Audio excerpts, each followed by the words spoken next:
The city of Sunraiser was in view as the stars hung overhead, a beacon for those who wanted peace through unity or through fear. My brothers and I marched on wearily for days. The 8 of us had departed from the encampment of King Torres, our employer, 4 days and 3 nights ago. The king had given us the arduous task of assisting him and his armies in retaking the kingdom of Sunraiser. My ancestors, the Wind family, helped establish the kingdom of Sunraiser centuries ago, and King Torres saw fit that we restore it for their sake.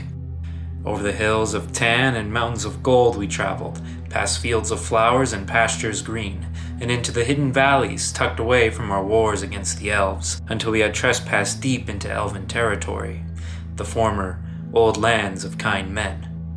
We hiked down a steep hill paved with a dirt road. A few of the youngers in our group moaned and groaned due to the unreasonably long trek we had taken without rest.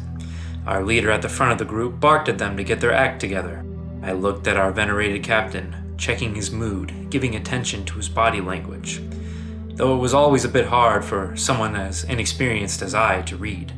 His figure had gained and suffered much during his lifetime, a lifetime filled with battles and wars fought across the 5 founding fields. A gash ran across his right eyebrows, from forehead to eye, an axe wound caused by our enemy when he was a young man. He had several cuts across his mouth, slight tears that were brought upon by hounds when our family still raised them, but his thick gray beard had covered most of the damage. The hair upon his head, however, had failed to cover the drying scalp that the latter years of his life had bestowed to his aging form. Evidences of old age was clear as day if you looked upon Jörn's face, yes, but his body had become more spry, more resilient as age took hold. His figure was stout, chest sticking outward, shoulders abroad. He was a tower in human form, a mighty tower that withstood every storm that it was forced to fare, whose legs were mighty beams that kept this tower from toppling during crashing quakes. The arms, a mighty battlement that defended its hold against every odd imaginable. The tower was impenetrable, both in form and in essence. This tower was Jörn Wynn, the oldest amongst us. Our group was brought to a halt as Jörn had briefly paused to scan the trail ahead, indicated by a tightly gripped fist raised into the air. Jörn suddenly turned off the path and walked into the woods a short bit and called for us to follow. Without hesitation, we followed him, thinking the enemy may have been nearby and he had taken notice. We rushed through the woods with light steps and weapons drawn. Our brother stopped in a slight clearing and turned to us with a comforting smile. "My brothers, your enthusiasm brings me much gladness, but there are no foes here, only a good spot to set a shelter." My brothers and I looked at each other for a short moment, surprised that rest was an option after marching for days on end. The disbelief wore off as we started unpacking our bags to retrieve our tents, and before the night wore on, our shelter was made. As we finished, a fire was being made by Jörn so that we may eat before sleeping. "Aha! Meats are still fresh. Let's cook and dine," said one of my brothers as he pulled a large cut of beef from a sealed pouch. I turned towards him and studied his haggard appearance. His hair drooped down to his shoulders, knotting up and gathering crumbs as his hair fell into the food when he normally ate. When the hair failed to hide his dirt-splattered face, the young and jovial smile that our gifted hunter had was visible for all to see. His eyes were always squinting, staying keen on any prey that stumbled into his sight. His irises dotted to and fro, looking for the next chase, even as I looked upon him. Despite not being tempered for war, he remained ready as any willing soldier had been before their first campaign. Though he was no soldier yet, he was simply the eager hunter. This hunter was Bulin Wynn, the 3rd youngest amongst us. He tossed the meat to one of my younger brothers who had already begun preparing a fire for us to cook with. As my younger tossed and turned the meat in his pan, I gave attention to his technique. He moved with slight precision and careful movements. For him, eating a ruined meal was as upsetting for the spirit as it was for the stomach. The meat nearly leapt from the pan to the ground as my brother flipped it from one side to the other. He caught it before it fell, but not without burning his wrist over the fire. The burn was habitually ignored as my brother returned to his task. His seemingly sickly frame and thin face would fool most foes seeking to do harm to someone of weaker constitution, as menial labor had worn and torn his body to make him the strong man he was now. This strong man was Arif Wynn, the youngest amongst us.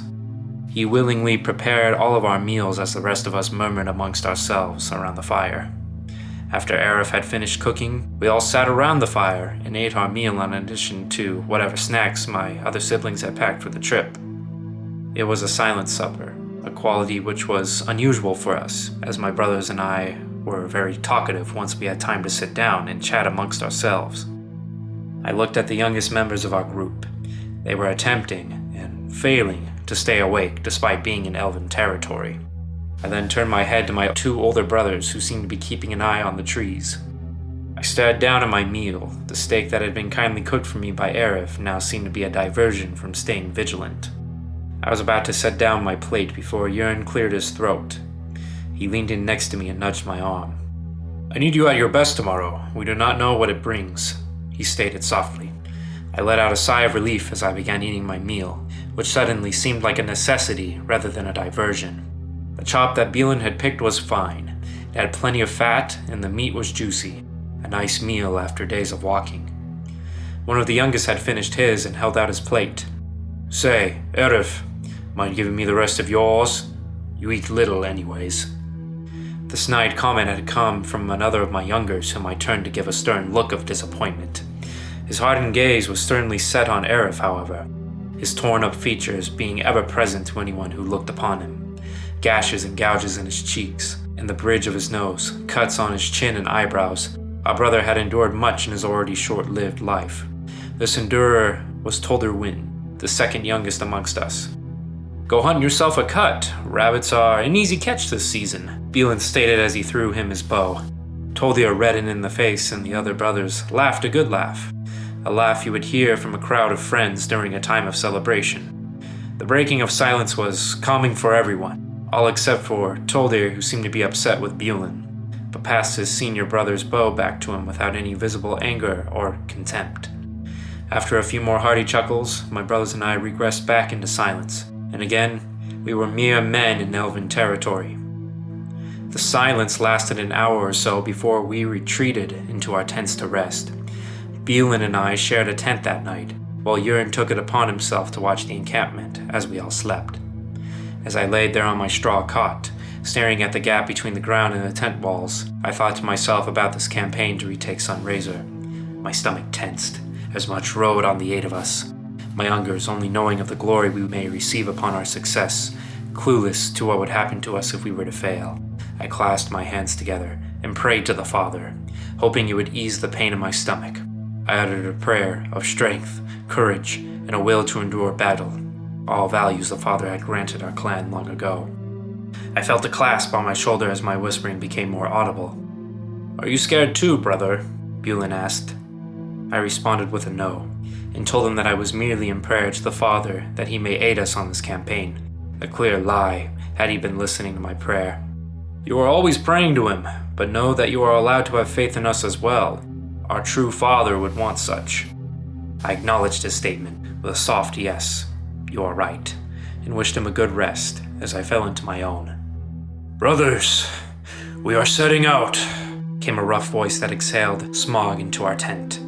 The smog filled our entire tent, causing I and Bielan to cough several times before we could arise and see who had told us we were setting out. He apologized, turning his mouth to breathe the smog outside of our tent. It was no fault of his, for my brother had suffered from an alchemic mishap during a daunting battle. These battles, like Yurin, had shaped his presence greatly as he grew older and still continued the fight. His graying hair was cut short as to show off the scars that ran across the sides of his head, down to his neck. Burns marked the side of his mouth to his cheeks, scarring from the mishap I had mentioned. His blue and cool eyes could still be perceived through the smog he breathed.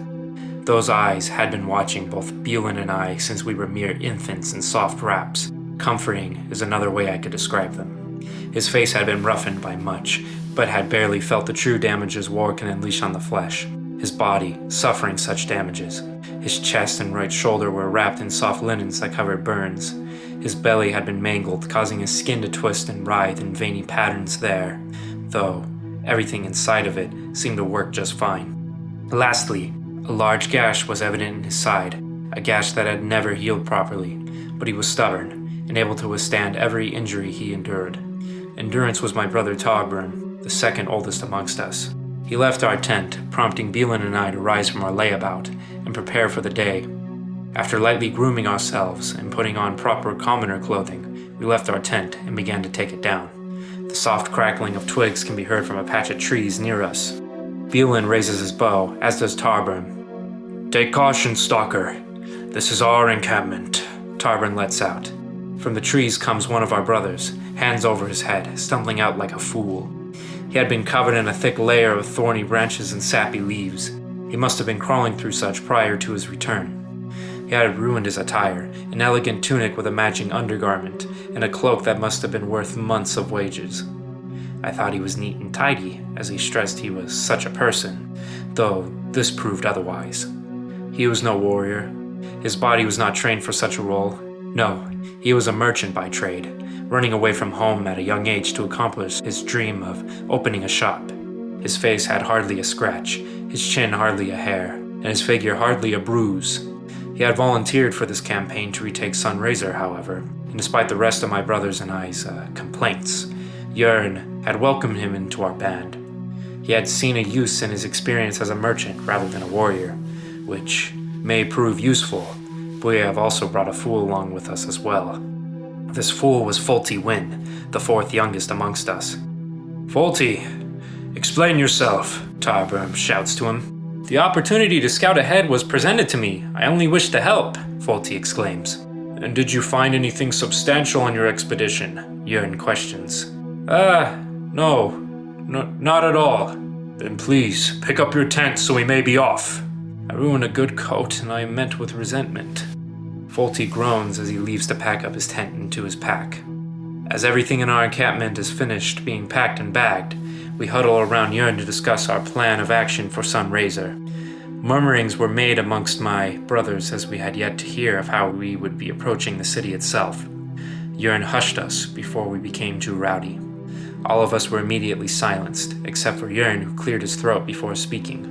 "Now, there has been much misinformation about the occupation of Sunraiser and the elven populi. I will clear such up before we approach. The elves are not hostile towards every man, despite what has been occurring for quite some time between both us and them. They bring in Westmen, our former kinsmen, before our nations broke apart.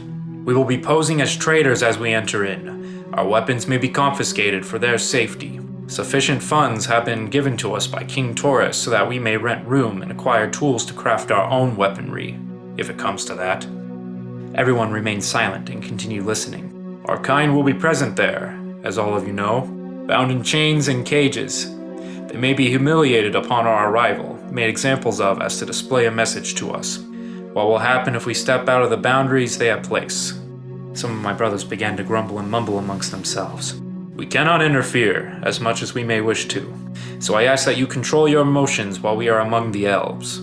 The grumbling and mumbling stopped. It is obvious they have issues with such a request. "We will get our revenge in due time. We must wait till that time is right. And if you cannot go through with this plan of action, then you may turn away now." None of my brothers make any sort of movement as they stand there and continue to listen. "You are all true men of Wynn, and we will continue to prove such with our endeavors here at Sunraiser. We will use whatever munitions were left in the capital's armory to blow open the northern wall, so that King Torres's armies may march in. We only have a month to accomplish such a feat, and if we fail, well, the elves will surely find us out by then. We cannot let them do as such." My brothers cheered in agreement. "We are with you, Jörn, till the very end," the reaffirmation being made by the last brother I had yet to introduce. A tall and weathered young man was standing alongside us, a look of glee upon his kind and soft face. He had seen battles great and small, but had yet to take part in a quest as grand as this. I was once like him, long ago.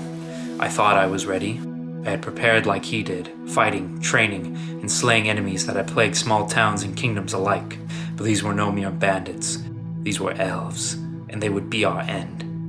Nonetheless, his eagerness was welcomed with a cheer to his words by all of us. We rose our collective arms to the skies, clenched fists held high as we cheered, though this brother was the loudest, as he represented the pride of the Wynn clan and family. The pride of the Wynns was Bolbier Wynn, fourth oldest amongst us. Most of you have seen combat and fought against enemies both great and small, but you have yet to take part in warfare. The streets could very well turn into a bloody mess if we are not careful. If that happens, you will listen to Tarbrim and I, for we have seen such battles before, many a times. We know what to do and how to act. And lastly, do not gaze upon their grey tower in contempt or envy. The elves will know of these feelings and find us out. We are men. We succumb to emotion. There is no other way around it. The elves will use that to their advantage. Our debt to King Torres will be repaid. Venerate the courtesies we stand by, and pray to the Father for our safe campaign. The younger brothers cheered while Bolbir and I kneeled to pray, a prayer for mankind. Shall we set off? Tarbrim asked Yurn. Yurn nodded in agreement, but waited for me and Bolbir to finish the prayers. Afterwards, Yurn motioned for me to step forth from the group. And you will have the role of leading us into Sunraiser, as you have yet to lead the winds into a battle, Yurn said to me. Our brother, who is an ever-inquiring mind, an air of caution, observant eyes, and most importantly, the spirit of the Father. Stornwyn, the third eldest among us, lead us into Sunraiser. I gave my brother a nod and walked frontmost, leading all of them out of the forest back onto the trail. Yurn had my back, Bolbir having his, and so on until Bulin, who had all of our backs to his front. This was us, the Wind Brothers 8, ready to retake Sunraiser from the elves, knowing little of the pain and sacrifice we would have to make. The great city awaits.